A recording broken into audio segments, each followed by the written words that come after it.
Welcome to the Microsoft Security Insights Podcast with your hosts, Franklin Grimberg and Edward Walton, where we discuss Microsoft 365 security and Azure security news and products. Recorded November 17th, 2021. Good evening, Franklin. How are you? I am doing great, Edward. How are you? I am well. Good evening, Rod. How are you? Frazzled, but I'm good. You the what? You depressed? What? No, I'm never depressed. Oh my goodness. Don't even say that. No, I'm What did you say? I'm frazzled. I'm approaching my time off for the rest of the year, like all Microsoft folks. And I'm trying to get everything cleaned off my plate and things just keep piling up. So I'm going to start hating people soon. Yeah, man. I get it. I'm getting ready to take some extended time off. I got a email said you're about to lose 105 hours. What? So I took a bunch of it, man. And been playing around with some stuff and helping somebody out with some event forwarding this week and played with some MCAS. Haven't talked to Brody this week, which is odd. Generally, him and I am so excited to talk to you, Edward, because there's of Brody. the text you sent me. The text? Edward, yeah, with your certification information. Were there pictures? I sent that to you? Oh, yeah. Yeah. Man, bye. Hey, good evening, Brody. How are you? Good evening, Edward. How are you? We got to well, get this man. out of the way because this is too great. This can only happen to you. So I get a certificate. I get something from Microsoft and says, hey, congratulations on you renewing your Microsoft security expert, which I think is in line to the AZ 500. It's the I'm like, enterprise administrator. Yeah. Okay. I said, I renewed it and I'm good. So it's supposed to be good for a year. We want to remind you that your certification expires like tomorrow. It expires today at midnight, by the way. Tonight at midnight, I just took the thing 3 weeks ago and it's supposed to be good for a year. This is an ongoing thing, Nathan and Cameron. Franklin has got me. So my question to you is, did you pay it forward and open a support ticket? No, absolutely not. Last time I opened a a play it forward on your advice, they deleted my MCP, all my certifications, everything that I had, all my transcripts. Took me 2 months to come back on the Microsoft realm of existence, right? Trying to play it forward. So I let it expire. Let the darn thing expire. I don't care. I'm trying to get that GAT cert, and I'm trying to get. I just renewed my CIS's PCP, so I'm good on that. This could only happen to you. After all this, getting a cert that's valid for 2 days. I must have pushed a nun down the stairs or kicked a puppy or something, man. I have no idea what I did. So, but hey, I'm on vacation next week, so you yahoos can keep this circus, and I'm out of here, right? Okay. Brody, what did we do? I would just say, man, have you and I talked? We hadn't talked this week. Not this week, bud. Yeah, not this week. Where's my letter? I talked to Brody this week. Yeah, I talked to Rod this week. Rod's doing great. Ed, I keep forgetting about your letter. I haven't mailed a letter, since dinosaurs roamed the earth, but it's on my to-do list. I should probably make an effort to go do that today. If I'm not important, man, I'm good. Yeah, you're important. It's just, that's how you Canadians treat us Americans. That's how it is. That's because I'm American. That's broad strokes. Can't you just take a picture and send it? I mean, what's the deal? Or fax it. Come on. I'm trying to figure out why when I send stuff to people in Canada is not getting there. Office lines. So he wants to mail me back, but the only way he wants to do that is if I send him a letter, then he's going to send a reply to the return address. And I'm like, this seems like he's a stamp collector. Yeah, maybe that's it. I'll find a really good stamp for you, Edward. That's the problem with you guys who haven't come up through the ranks like I have, right? You don't check the obvious.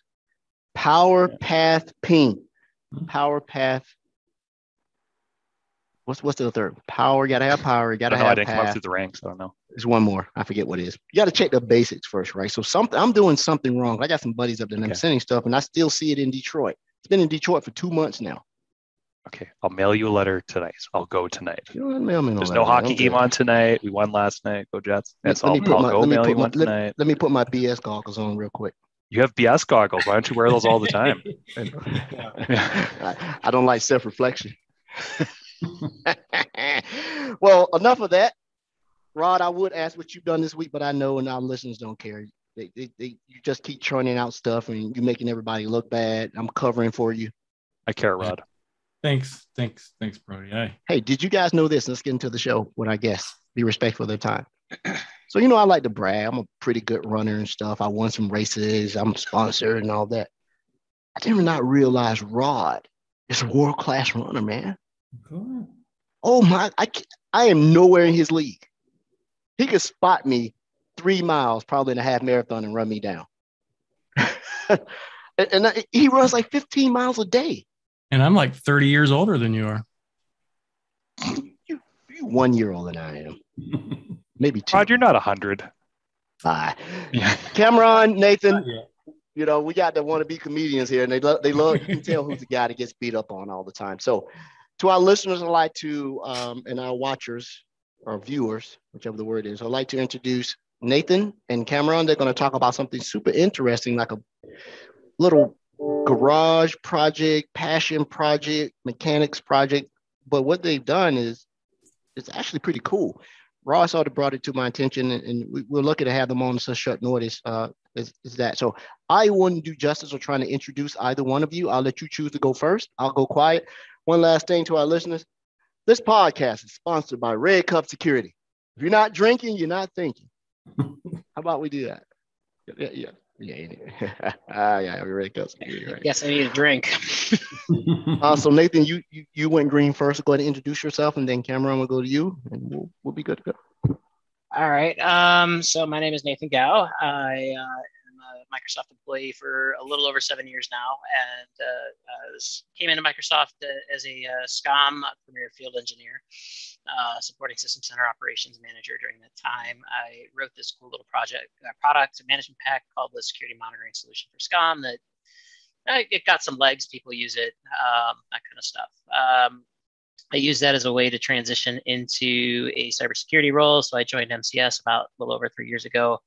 I was 3 years on the cyber team in more of kind of a preventive capacity, whatnot, do the occasional compromise recovery.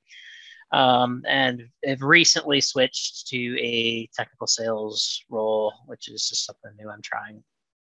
Got a public blog, nathangao.wordpress.com. And since you're talking about running, that picture on that blog is me with the participation medal for finishing the Indianapolis Monumental Marathon in 2014. So very cool. That's finishing, not beating anybody. That's about three weeks back, right? I just did that. 2014. Well, it would have been right about, it would have been right around now in 2014. But so I actually got hired at Microsoft, did my new hire training, came back, flew back from Dallas, ran that race the next day. So that's the story behind that picture on my blog. So cool. That's me, Cameron. Cool. So unlike Rod and Nathan, I don't run unless there's like a chainsaw wielding maniac chasing me, I guess. Haven't had that happen yet, I guess. But so I'm let's see. Yeah, nobody that I see at the moment. So I've been Cloud Data Center Management MVP for the last 15 years. I saw some stuff that Nathan was working on, and I was like, oh, wow, this stuff is really cool. And then once I realized the impacts of it, I was like, okay, yeah, there's some real cool stuff that we do with this. So my background, I come from SCOM back in the days, System Center Operations Manager and all that. Moved into automation a few years ago, and just working as a consultant over a company called Catapult Systems now for the last 15 years. I knew you. How do we know? How long you been at Catapult? 15 years now. You don't remember me? When I was at Microsoft in OCP, you guys was one of my customers. I did a lot of security training for you guys down there. Heck yeah. Oh yeah, Catapult in Tampa, right? We got a Tampa office, yeah. So that's one of the locations. I have emails with your name on it and some stuff. That's awesome. What a small world, Edward, man. That's who it is. Yeah, that's how I do you guys. You guys were one of my partners that I did security training for. That's how I met Frank. And then Frank was my heckler in the audience, like, bullshit. I don't know what he's talking about, right? So, oh man, cool. 6-degree separation, man. Can't burn bridges. Heck yeah. Well, you could, but Edward, you know everybody. He does. We need to have Kevin. Someone comes on, like, I know you. We need to have Kevin Bacon on the show. Yeah. Awesome. You know what? I need to call Kevin. Do that. Have him on. Yeah. So So Cameron and Nathan, thanks for joining the show. Thanks for that brief introduction and background. I know Catapult well. They're one of the partners I used to recommend when I was in the group. Not that I stopped recommending them, but since I don't go that capacity anymore, right? When they would say, hey, you know, a good Microsoft partner, because I believe your Microsoft PTS was a guy by the name of Patrick, or I think his name, or who your PTM was, either him or Meredith Johnson. The second name rings more of a bell. Meredith, yeah, she ran it. Mm-hmm.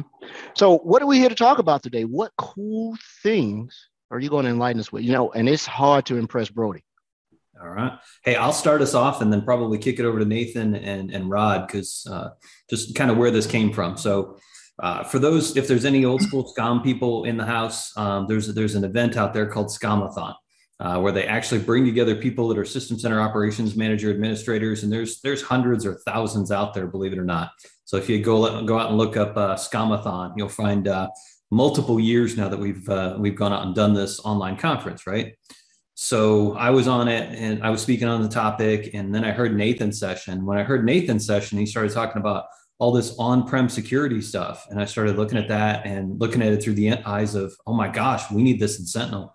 So I started bugging him even before he finished his session. I think he corrected on me on that. I didn't even wait until he finished his session. I'm like, we need to get this in Sentinel. We need to get this in Sentinel, right? And I started bugging him with that. And we quickly realized that this was possible, but we really needed somebody with some more Sentinel chops. So I reached out to Rod and said, dude, I need some help. Can you help me with this as well? And next thing you know, man, we got two different, security experts across the field and yours truly trying to figure out how do we put something together that can really kind of bridge this gap. And the gap that we're talking about is getting on-prem security intel up into Azure Sentinel so that you get a real view of what all's going on. So not just what's in the cloud, but what's on-prem as well. Mm-hmm. Well, and that's very cool. Before you transition over, so we have the framework, but I'm going to ask the question our users would say, we already do that. That's what we have: syslog, Windows event, WEC. What's different about the way you're getting into Sentinel? Awesome. Actually, Nathan's probably best suited for that. You want that one, Nathan?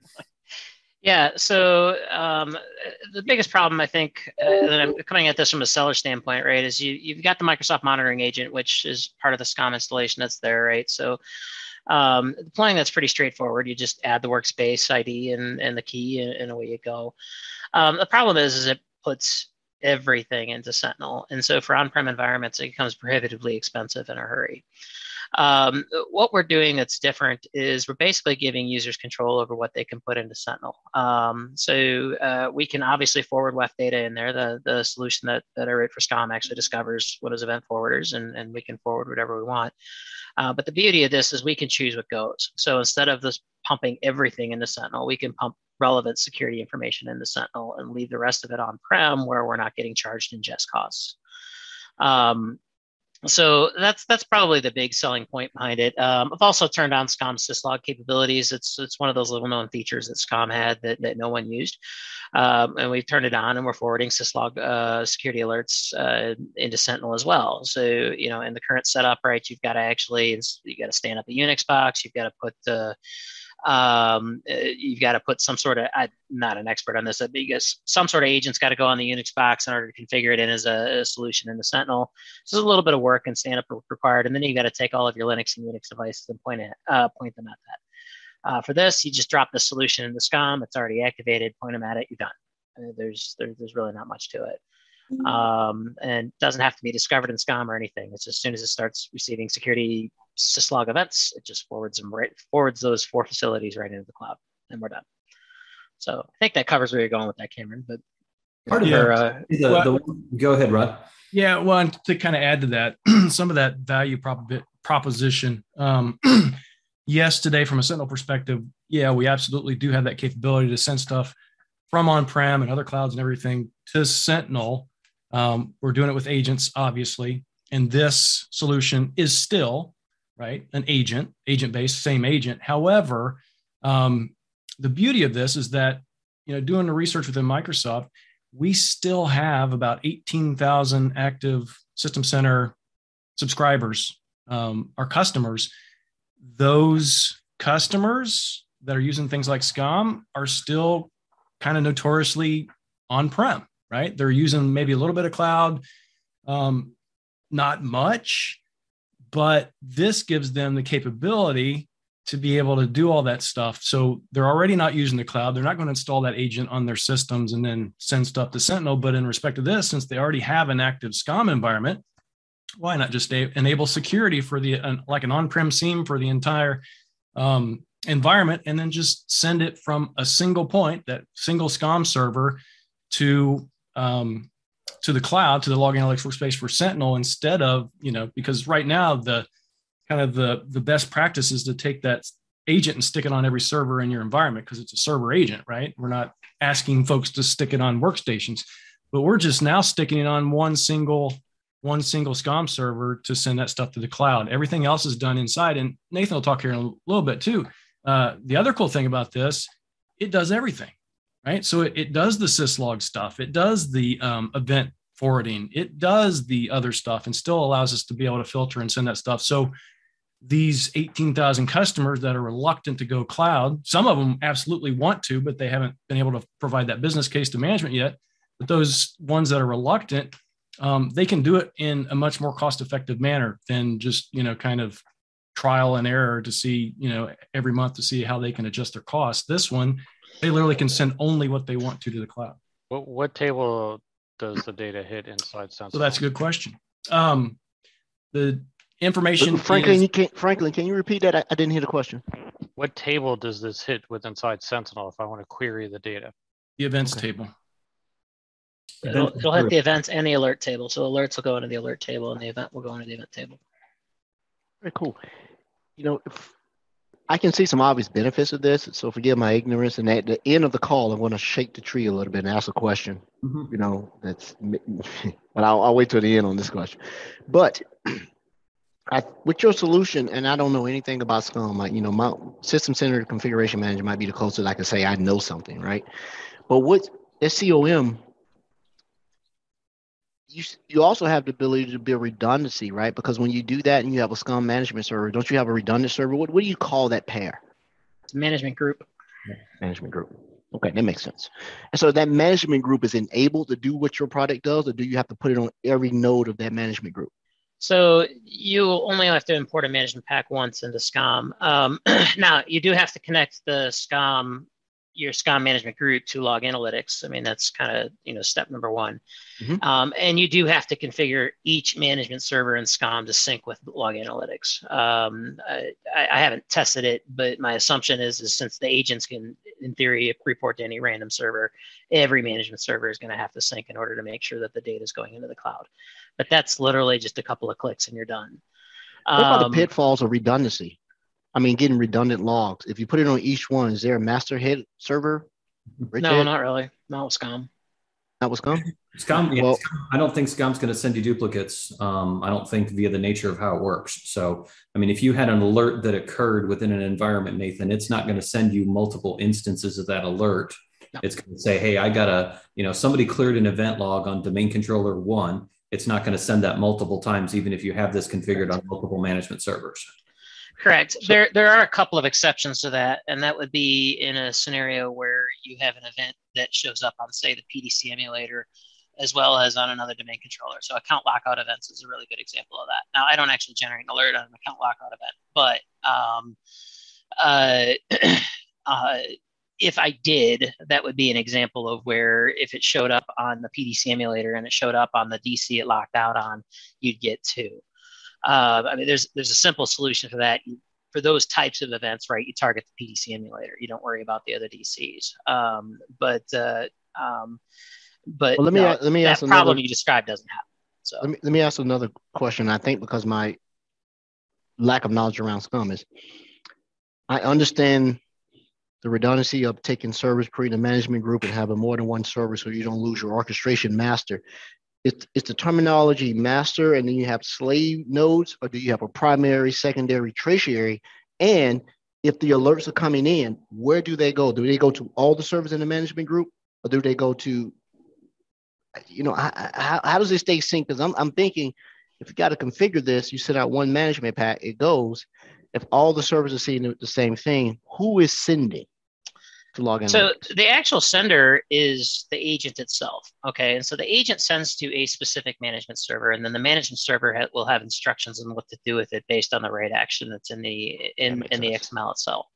So typically in a traditional on-prem scenario, that information get written to the SCOM data warehouse and the operations manager database. Okay, so it gets written into the database, at which point all of the other management servers can access that data.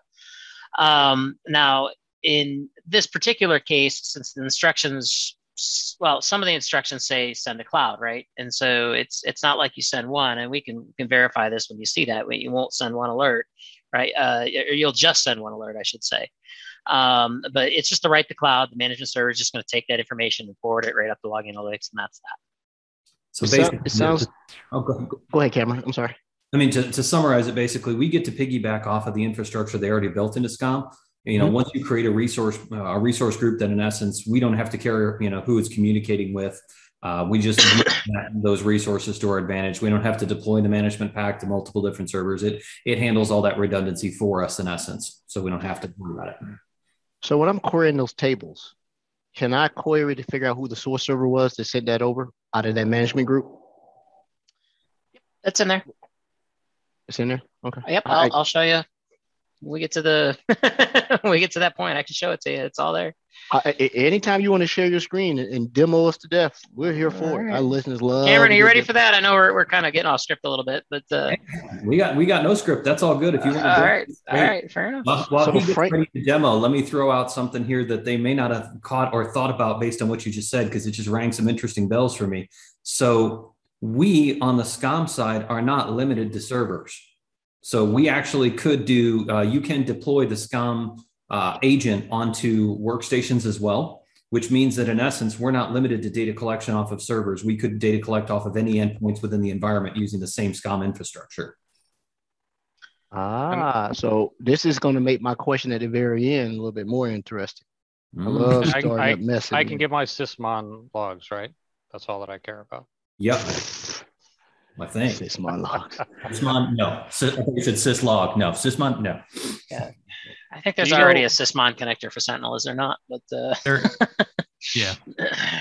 Yeah, there's something. So just to show you, just to answer your question here, right? So this is just an alert. This is in Rod's lab. You can see the source display name. This came off of my domain controller. Okay, and this particular alert. And this particular alert is, I have an alert set up for group policy modification. It tells you what group policy has been modified, the name of the policy, the GUID, so on and so forth. You can see the source display name was my domain controller, and whatnot. The source system is just ops manager. That's probably the big key differentiator. Anything that's coming in here is going to have a source system of ops manager, and that's how alerts work. Same with events. The events will have the same source system too. But to answer your question, Edward, yeah, you can see where the change happened. So I made a group policy change, and it happened on DC1, and I've got suppression built into that because these events trigger like mad. But or you can make a change, it's going to actually trigger a number of the specific event ID. The alert that was generated goes into this alert space. The management pack by default also forwards all of the corresponding events associated with it, just a default setting. So if there's a Windows event that it's triggering off of, it forwards it automatically. So that you will see a little bit of a duplicate, because I've also got some forwarding rules for that specific event ID, those types of things. So you could potentially see some duplicates there depending on the architecture. But the main reason is because for events, we can effectively decide what events we want to forward automatically, and we can turn that off. But I figure if the solution is going to generate an alert, I want the corresponding event going into Sentinel. So it doesn't alert much, or it shouldn't alert much. Let me restate that. If it's alerting a lot, we might have more going on, right? But yeah. So well, Rod is querying on alert, and then he puts the alert type with the delimiter on-prem. Is that something that's default? So it lets you know it's on-prem? So actually the alert name right here in my query, I don't know how well you can see my screen. So it's really where the alert name contains on-prem, and that's because that's my naming convention with the solution. Okay, so everything that is in the solution the solution's called the on-prem security monitoring for Sentinel or on-prem security monitoring or something like that. So if you go, let me switch over to SCOM. I can show you the corresponding SCOM alert, and there it is, right? So, so there's your on-prem security monitoring GPO change occurred. It's the exact same alert, but I'm just basically querying by that by really just the beginning of it. I'm just querying by that. So that's all the query is, just to show what's coming from my solution versus anything else random in a typical Sentinel environment.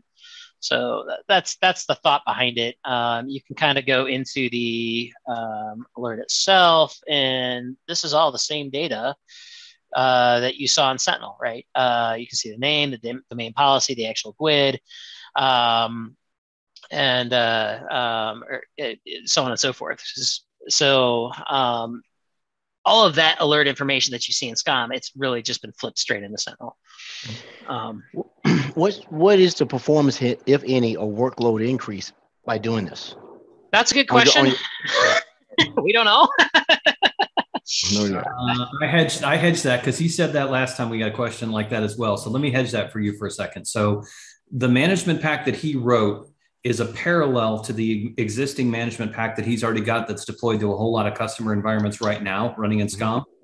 It's doing the exact same things. It's just changing its write actions from going to a local database to going up into the cloud instead. So the impact should be non-existent for those customers that are already using the pack. That's a fair statement.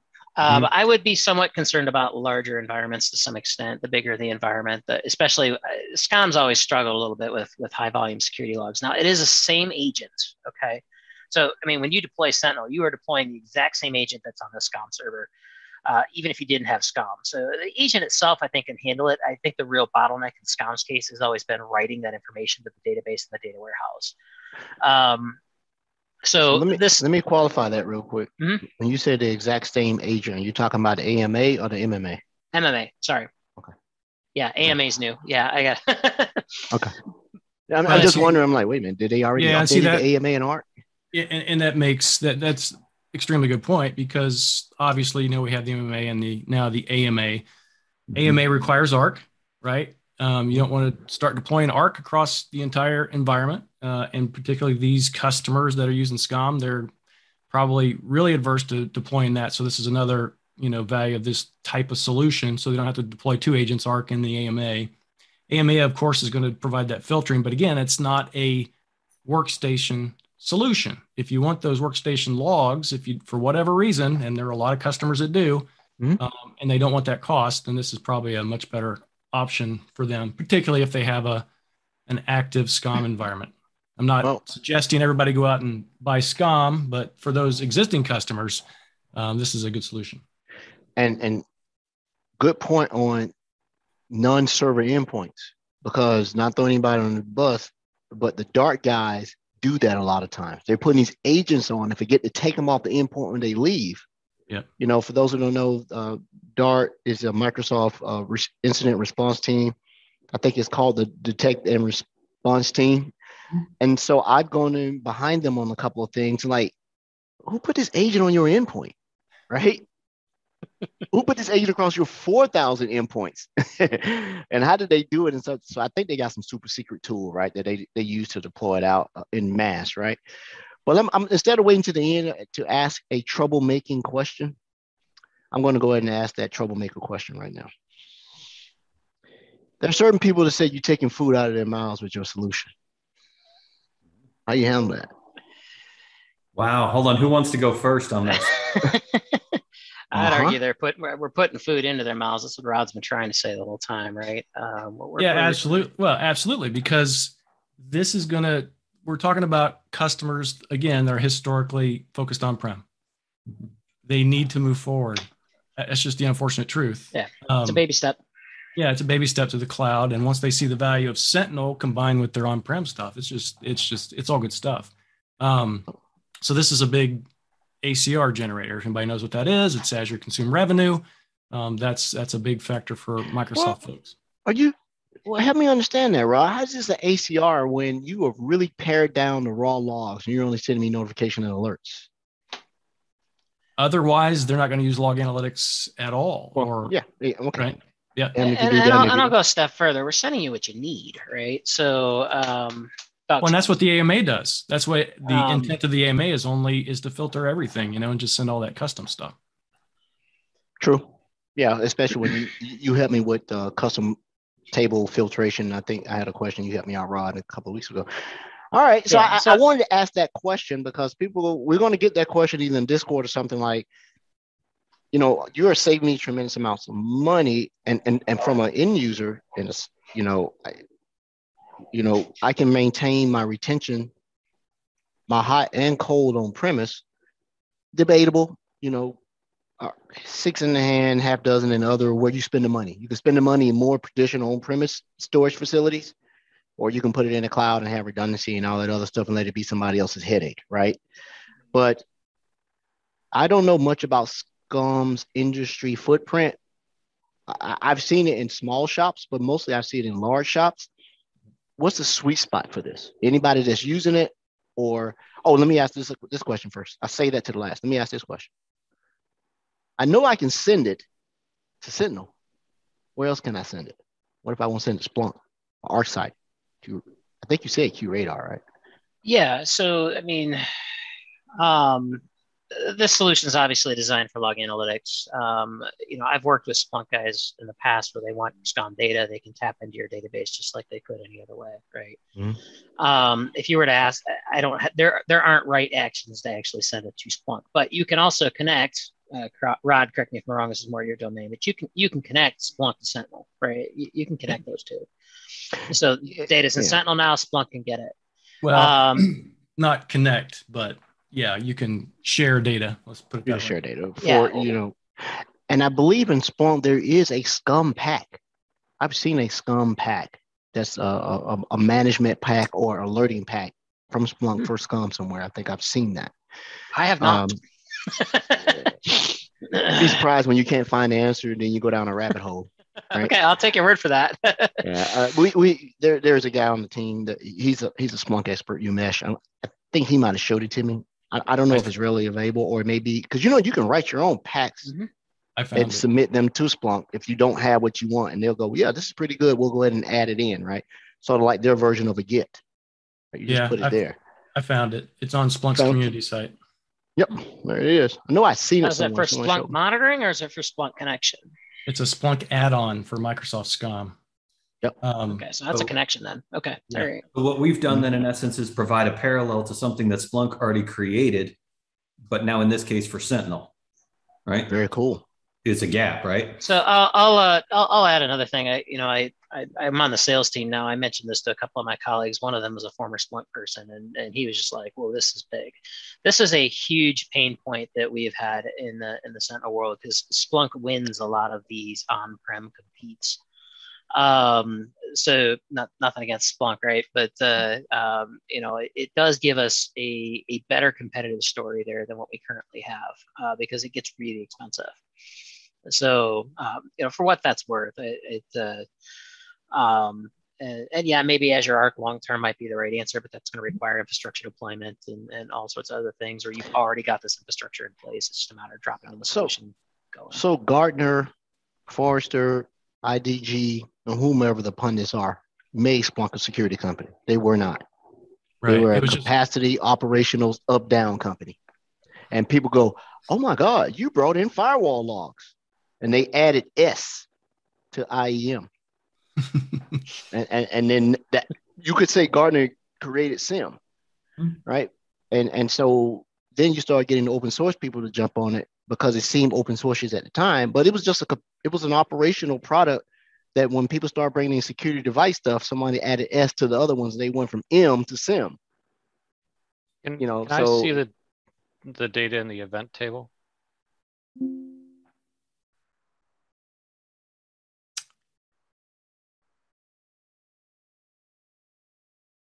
Dead air for our podcast people. Go ahead and run that. All right, I was just going to take this with the 4625s. Actually, you may That's have a fine. problem with that because I haven't generated any 4625s in the last 24 hours. So Just go back about, I don't know, go back about, drop it, hit the drop down. Yeah, 7 days is good. Should be. When did we? I put some more incidents in there, by the way, today. So. Oh, fair enough. The reason why he does that, me being the KQL novice on the team, are you KQL heavy? And did that benefit you? What was the query and investigative language or the management language inside SCOM? So SCOM uses all HTML. So that was actually one of the big reasons why it took so long for the solution to come out is I was just like, oh man, I've got to rewrite this in KQL and I don't know it.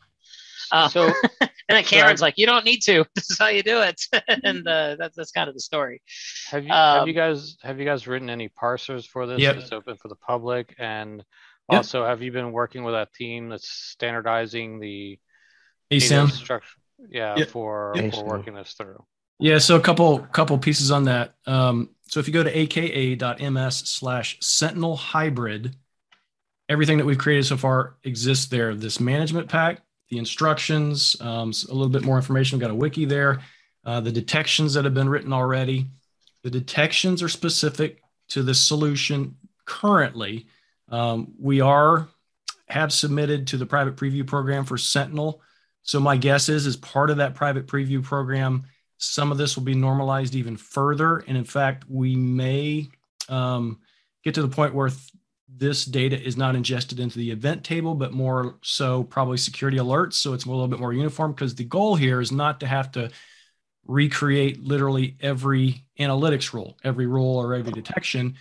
We just simply want to modify the existing ones to include this data as part of it. So it's more seamless. So your on-prem stuff is included with everything else. Well, once the data normalization happens, then which Yep. table it's in doesn't really matter at that point in time for me. Exactly. Yeah, because the way this works now, it's currently everything, all the data that you see, I have the parsers written, but it all goes into a rendered description column, and that's where I'm parsing everything out of right now. So Can you bring that aka MS up on the screen there? You want to take over this, Rod, or I can stop sharing? Or let's see. Go ahead. Just open up a new tab. all right. Yeah. Type aka.ms/Sentinel hybrid. There you That's Microsoft Defender for Sentinel, right? Microsoft Defender for Sentinel. Hey, you know what? If I wrote a product that gets renamed to Microsoft Defender for whatever, then I better get a nice check out of that deal. That's all I got to say. You better be at somebody's club, President's Club, Yeah, Satier's exactly. Club. You better be at somebody's club. So let's take a look at Microsoft the Defender for on-prem. Yeah, so we have some Yeah. detections. We have that. Oh, hold on. Yeah. Go back. Yep. Brody, say what you just said. I said Microsoft Defender for on-prem. Who called that last week? That's perfect. We were just throwing stuff out there, right? Brody, you might have brought it on. Oh yeah, it's gonna be Sentinel on premise. I think we sort of threw that out jokingly, right? Who knew? Hey, and just on that thread, just before you guys keep going, because this is all really interesting, but like would highly restricted government organizations that are air gapped, would that be a situation where this on-prem infrastructure would exist and SCOM would be very prevalent these days? Somebody who's worked in those environments, they all run SCOM. Yeah, So okay. To answer your question, yes. Cool. The bigger thing here, though, and that's brings up something that I've had this discussion recently. Particularly like Navy submarines and stuff, they run SCOM on those submarines. Mm-hmm. Obviously, you're limited by the cache of the agent. I think the max it can cache is, I forget the number of days it can cache that information, but that agent stores the data that is collected on-prem. And then once it makes that connection, once that submarine is in port, it sends that data to Sentinel. So there is kind of a latency in getting the data there, but still, you can manage that stuff on-prem as well. I had no idea. That is so cool. Thank you. Yeah. Now, Rod, I'm not sitting here going to not believe you. Who told you they're running SCOM on submarines? He's not wrong. It was Ed. No, it wasn't Ed. I've worked on some of those types of projects, not for the Navy, but SCOM is well used within the military. I'll say that. Yeah, it is. It was taking hold, or when it was in its infancy, when I was in the Navy. I think in the Navy we still had roles, right? We were doing this, but I'm a submariner, so 10 years in submarine service. And one of my claim to fame, I pulled the first network on any nuclear powered ballistic submarine. We pulled Novell 311 over Landtastic, Artisoft, right? Ooh. And then we started running Windows for Work groups, right? Over that, right? So I don't know any of those words, but that's really cool. I keep it. Everybody on this call is just old except for Brody, right? What Cameron? I'm that old too, man. I was like, I know my Windows from Work group days, man. Yeah, man. And then here's the crazy part: wasn't even running Microsoft Office. We were running WordPerfect. I remember WordPerfect. I loved Corel. That was a great piece of software. Corel, yeah, man. My dad had great. WordPerfect HTML. What's the difference? Yeah, well. So that makes sense, and yeah, that I can see that. The Army is a big consumer of SCOM too, and tanks. Who knew? And they used to try to do that telemetry capture using Banyan vines back in the day. So yeah, and ATM machines up until recently, within the last 10 years, they were using, all the major banks were using Banyan vines for ATM communication. Oh my goodness. Right, crazy. So man, but I can see the potential for this, man, just to take off and do some good things for those who are sort of cloud adverse, who have a less aggressive timeline to be able to do this, and allow them to put their toe in the water with Sentinel, but not get beat to death over the head with the cost, right? Because right now, the biggest deterrence from adoption of Sentinel is always pricing, because Microsoft doesn't do a good job of identifying pricing apples for apples. So when someone says, "Oh, you twice the cost of Splunk," yeah, you're getting Splunk Basic. By the time you add all the management and security packs, you're back at the cost, right? And then they lock you into that maintenance window. Whereas once you pay, get your money back. You can just continue to use it if you like, but once you pay, you pay. And with Sentinel, I think something that's not advertised as much is you can change your pay structure every 31 days to figure out what you're doing, and then look in the past to help you trend the future, rather than what traditional on-premise SIEMs, you're buying this storage medium up front. And so I got a realization in the banking industry about what that really means. So if I'm buying, what's a good round number? If I'm buying 1 petabyte of storage for my logging, you need another terabyte in a lot of these. Petabyte. Why? You have to back up your logs. Your log ingestion is not your backup. That is the active logs, and your retention is not your backup. Your retention is your retention. So that threw me off a little bit, where banks are backing up their retention. Yeah. So you got crazy tiered storage. Yeah, it's cold. Maybe they're running on IDE drives or SCSI drives, in banks, right?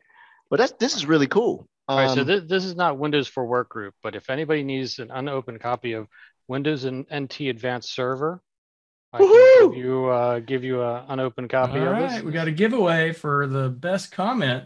No. Come on. Come on, look, unopened. There you go. Unopened. Fresh in the like a collector's. Is that like you're hoping to be like a G.I. Joe guy in 20 years or something like that, right? Well, it's so crazy on that. I don't know about that, Frank. It's like $6 million man. I don't want to leave the call. I was going through my junk and I'm tossing stuff. I found an unopened Apple Newton. I had. I still got it. Found it in the ad. I was about to toss it, and I'm like, I'm selling this. Man, I got an ad in the mail. Bring your collectibles. We'll pay top dollar. I'm like, okay. So I brought all my sports cards and my coins from when I was a big nerdy kid, and they're like, yeah, you got to wait like 20 years, bud. Like you're too young. And I'm like, oh, okay. I'll back under the stairs you go. Stuff. You still are a big nerdy kid, by the way. Yeah. Well, so you don't grow up. You just learn how to behave better in public, right? I guess. Basically. So let's take a look at this. So you have detections. You have the KQL for the parsers, right? Yep. Can you click in there? Have a All right. workbook. Yeah. And the workbook. Okay. That's cool. So correct me, Rod, the workbook's still a little bit in progress. That's the one you're trying to track cost savings and that kind of thing. It is. So we're slowly starting to get some good data.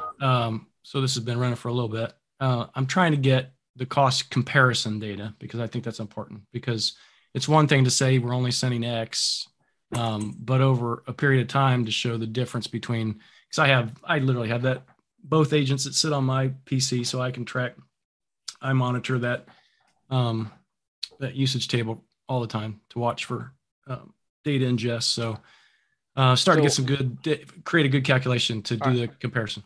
So I came up with a scenario for your product already that's going to help me solve a problem if they run SCOM. I got a customer who's absolutely irate about not being able to get certain things out of MDI. So I could put the SCOM agent on your MDI, have it sent to the SCOM and get the alerts when I happen to have the MCAS connectivity. That's the only, other than a syslog setup, you got to have MCAS to get MDI into the unified portal. So I don't know. So if you're talking about the alerting within ATA, Defender for Identity, whatever you're calling it these days, I don't think there's anything to put that into SCOM as it stands right now. We would have to write something like that in there.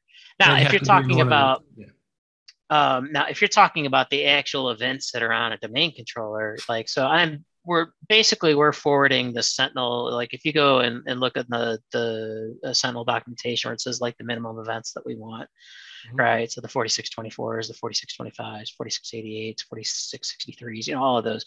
We're forwarding all of those by default. So if they show up on a domain controller and you've got a SCOM agent on a domain controller, that's going straight into Sentinel. Anything that this solution that I've got here, anything that it alerts on, right? So I do have some security alerting. I mean, I can pull up my SCOM environment, you can kind of see what I've got. So like case in point, domain admins memberships changing and monitoring that kind of thing, looking at PowerShell scripts running only in memory or bypassing execution policies, clearing logs. There's a lot more, obviously. This is just what I've got up on my screen here that has either been false positiving in my lab that I've been kind of cleaning up, or stuff that I've actually written and tested to make sure it's actually working, those types of things. But if it says on-prem security monitoring, that's immediately to get sent into Sentinel. The rest of the stuff doesn't. Which is kind of nice. So, but we could write something and put it there. I was going to say, back to Edward's statement in essence. So one of the functional, really cool pieces of SCOM is the fact that you can instrument it to do pretty much anything. Once you get an agent on a system, a management pack is very easy to be able to write together event information or performance information or communicate with different sources. So you'd probably need to get a management pack created that would do the data collection that you're looking for, and then we'd string that into what Nathan's got on it. But I don't think there's an existing MP, but they make those things so extensible. I mean, I've seen them written for just about everything on the planet. Right. So it's not hard to do. I'm thinking, Cameron, I'm thinking a little bit more mundane. So the use case that I'm looking at is that MDI does not send raw logs to anybody, right? The heuristics, the detections are actually captured and maintained in a MongoDB in the cloud, right? Since you don't have the ATA stuff anymore. What I'm thinking inside MDI is that there is a configuration feature that you can point it to a syslog server. Okay. Yeah, that'd work. And I could send you that sending to it back the on-prem to send it into the cloud. Well, all your domain controllers are the lightweight gateway. Yeah. I gotcha. Yeah. All right. Fair enough. And that way that the customer didn't want to send it directly there. They wanted to. I'll think that through. We're only sending 4 facilities by default. So that is the one thing I would let you know. It's a security facility. So it's like 4, 10, 11, and 13, I think. Don't quote me on that.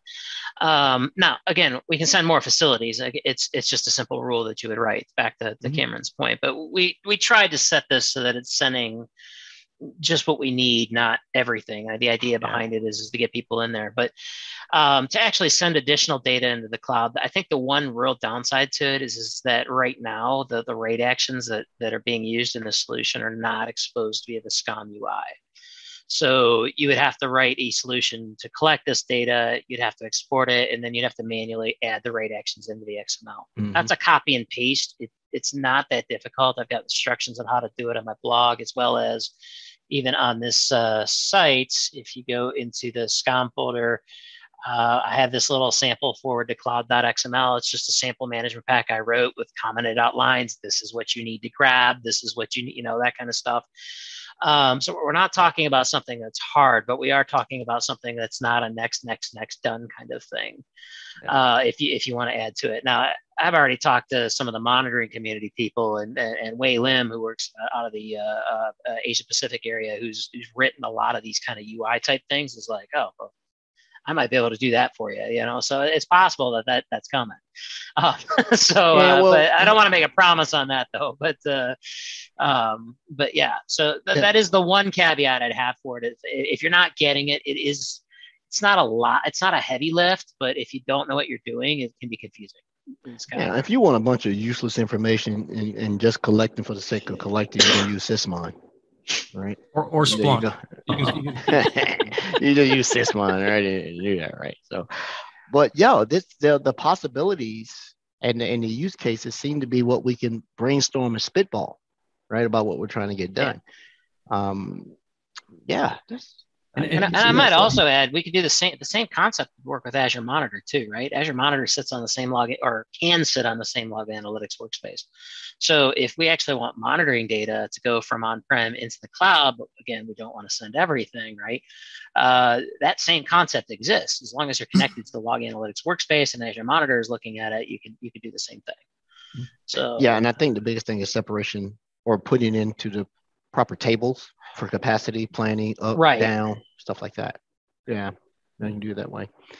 Yeah, I'm running someone right now that I've had to sort of be honest in the selling that Sentinel's not the right answer. Azure Monitor is the right answer for you, right? They want to bring uninterruptible power supply logs in. Yeah, I think I told you that, Rod. Issue, right? I'm like, what? To the seller. No shade to the sellers out there. They're like, more analytics use for me, more ACR for me, right? You can send printer logs if you want. Right? I don't care. Don't do it. Minecraft. Don't do it. Yeah. So Brody printed 5 reams of paper today. So law places track that. They charge 2 to 5 cents per page to the lawyers that they print on those corporate printers. I saw it at a customer. You put your badge on to use the corporate printer, and that's a charge back to the customer. Ink is more valuable than human blood. It's a fact by volume. It's real world ingestion, by the way. It's real world ingestion. There you go. That was that Tom Cruise movie or something like that with the firm or whatever. Yeah. So, we're going to really try to end on time today. But let me ask you a quick question. What's the goal to say?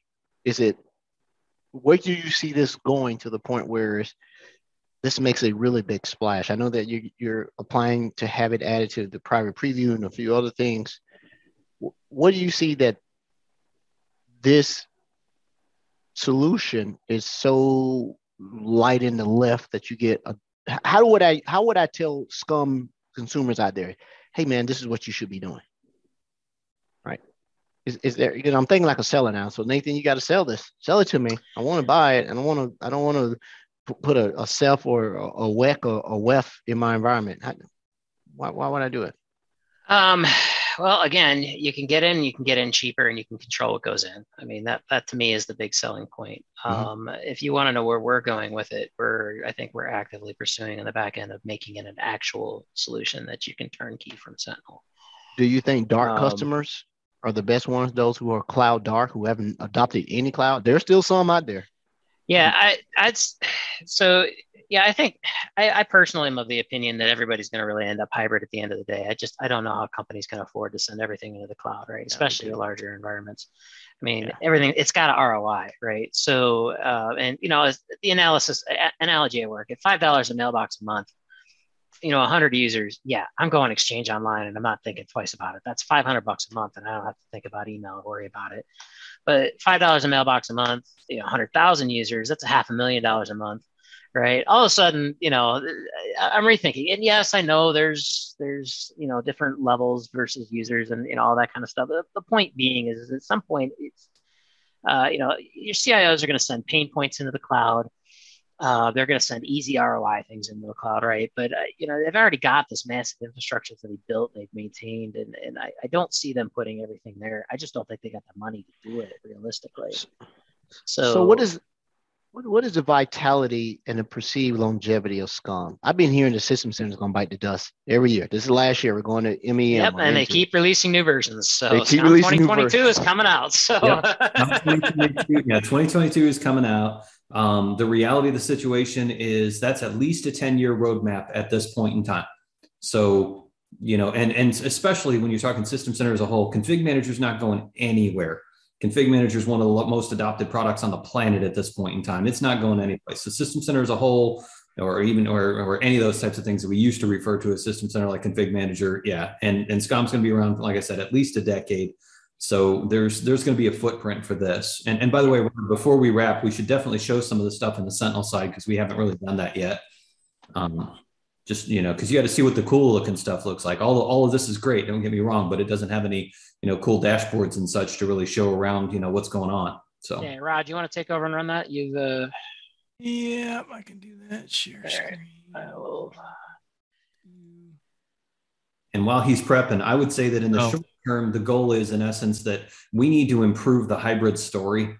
We've been saying better together on, for a long time now, and we really need to be able to provide a true better together hybrid story than what's out there right now. As we go longer term, we can figure out where everything lands, but right now it's got to get better together. Rick, I need screen sharing.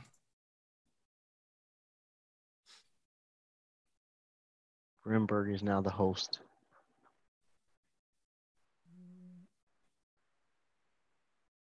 There we go. Let's see here. Oh, by the way, let's see here.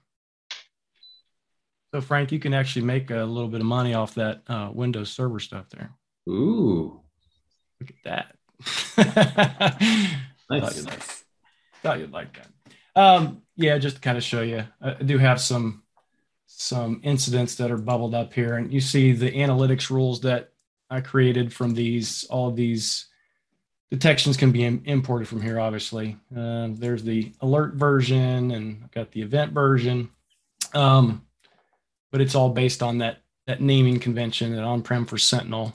So when the alerts come in right now, right, it's not as seamless. It still shows you that, hey, my on-prem solution is absolutely working. But it does actually, let's see here. It's not the one I wanted. Yeah, this is a good one. This is one brute force attack against a system, right? Just exactly what you would expect for Sentinel to look at anyway. So this one is actually being sent, and Sentinel is creating an analytics rule to expose this as an incident here. Collects the same entities, right? There's the account that was used, the host names, the SQL box. This was done. This is two alerts that's put together. There's the IP addresses and everything as part of that. So data's in Sentinel. It just works exactly just like it normally would. Also, that workbook, just want to show you that real quick.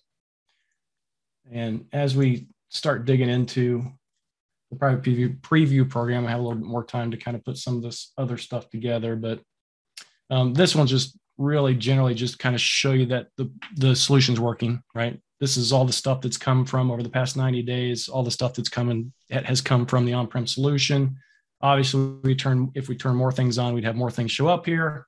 The event IDs that have come through, the different 4688s most prevalent, captured users over the past 90 days. Nathan is the biggest offender in his own environment. There's a different way to look at it, the timeline of events, when things were captured, the different alerts that were sent during the different time periods. And here's that piece down here. I'm working on the cost and the tables, right? So I'm not quite finished with this, but I'll have a little comparison cost out here from like security event. You can see right now, the event table's pretty large.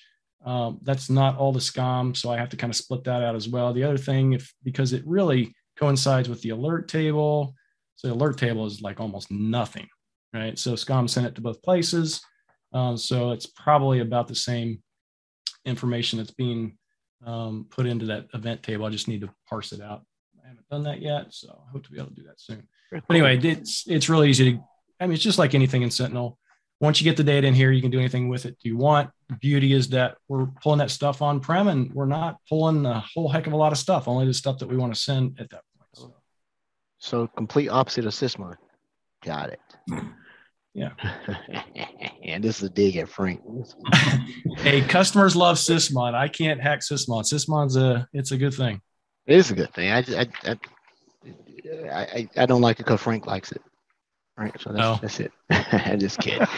It's very good stuff. We dig at each other around here, man. Guys, this has been super interesting. Great demo. Thank you. If you guys make more progress on this and you want to get this out, let us know. I mean, you got the best promoter in the world at Rod Trent, right? I go places, sir. You don't have a reservation, friend of Rod Trent. You'll be seated right away. Okay, cool. So I like. Yeah, you gotta try it, man. His name is powerful. Sir, you tested positive for COVID. I know Rod Trent. You tested negative. Cool. We have a private room for you. Yeah. Hello, right. So Cameron, it is good to reacquaint myself with you, sir. Your name is in my mailbox, so we have corresponded over time. If you go look up Ed Walton or Ross McKee or Meredith, you may find it, right? Awesome. Nathan, I think I know you, but if I don't, it's great to have your acquaintance. Don't be a stranger. You guys are friends of the show of sorts. Come on, talk about it, updates. Not that I could stop you. Rod runs the stuff now. He's come in. I don't even know how Rod got on the podcast. How did he even get here? He just showed up one day. He was like, I wrote a playbook that Wednesday nights, it just, I was like, Frank, you know this guy?